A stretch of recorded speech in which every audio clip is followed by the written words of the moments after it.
Okay, so here's a System 6, well, technically a System 6A MPU. This is set up for a firepower. So basically, we went through, replaced all of the .156 headers, as always, as well as on the driver board here as well. So each one of the old round pin headers got pulled, and new square pin headers have been installed. We pulled the 6808 socket as well as the 6810, and then also the 3 ROM sockets here as well. Replaced those with quality dual wipe sockets. Replaced the filter capacitor. I replaced the crystal here as well. Added a blinking indicator.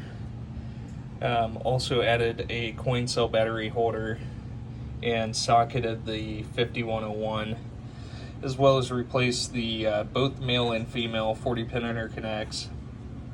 Now on this driver board, this was actually outfitted with 3 AMI PIAs here on the driver board. So I went ahead and desoldered those from the board, tested them, they all tested good.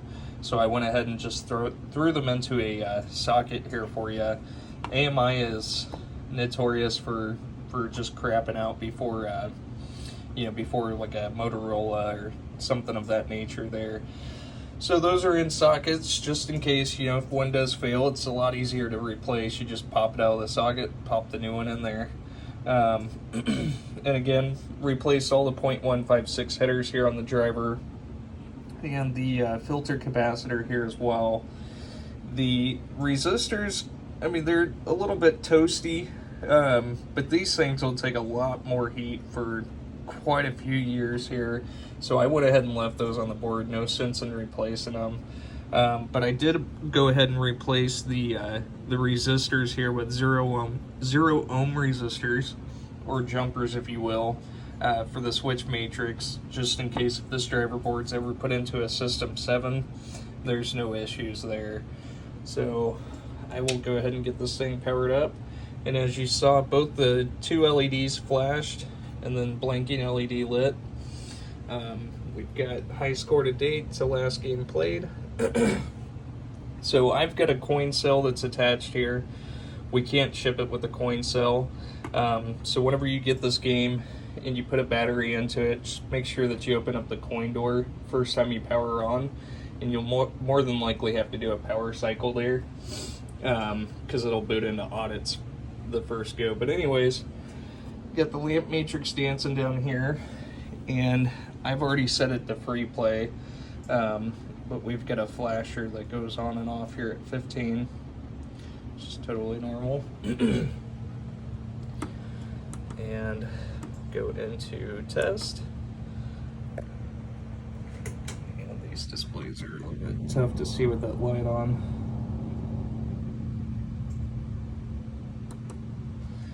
And into lamps.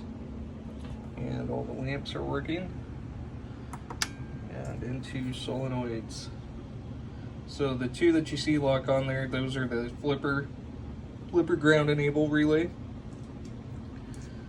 And it'll go through and test all 16 of the standard solenoids, and then into the special solenoids here as well, which these are also switch controlled.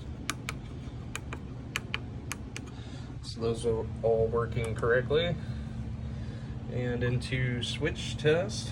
So I'll go through testing diagonally through the switch matrix, which tests both the rows and columns.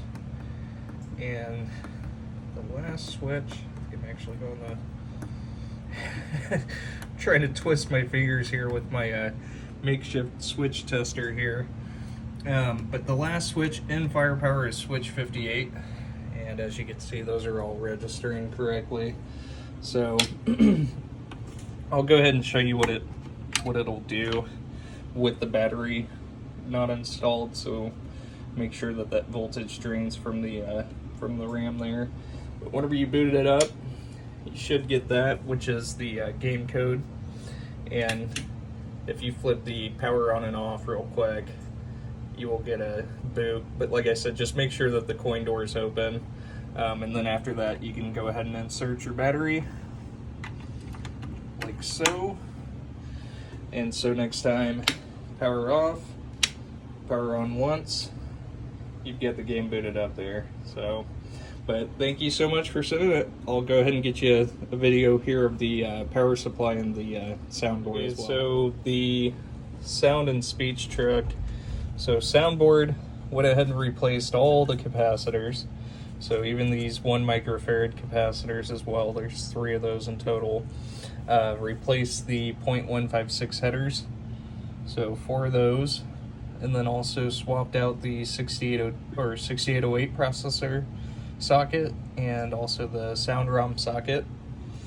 The speech truck replaced the, I believe it's a 10 microfarad capacitor, replaced the 3 sockets here that are used. And we actually had 3 bad speech ROMs, so all 3 of those were replaced here as well. So I will go ahead and get this powered up and go ahead and test the sounds, which are triggered. This one goes on for quite a bit here.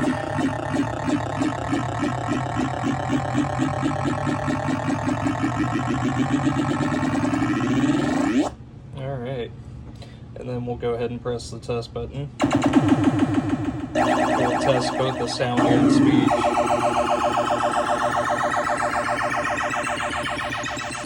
Firepower 1, 2, 3, enemy deployed, mission accomplished, you are... There you are. Thank you so much. Lastly, the power supply here. So went ahead and replaced all the 0.156 headers, and then I also reflowed the solder, or sucked the old solder off of the wafer connectors and then reflowed new solder there. Also swapped out the flipper diodes for the correct size diodes that should be in that circuit, and then swapped out the 5-volt filter cap here as well. So I'll go ahead and get this thing powered up. And first we're going to test the 5 volts, and then the positive, and then negative, and then this is ground here, and then ground, I believe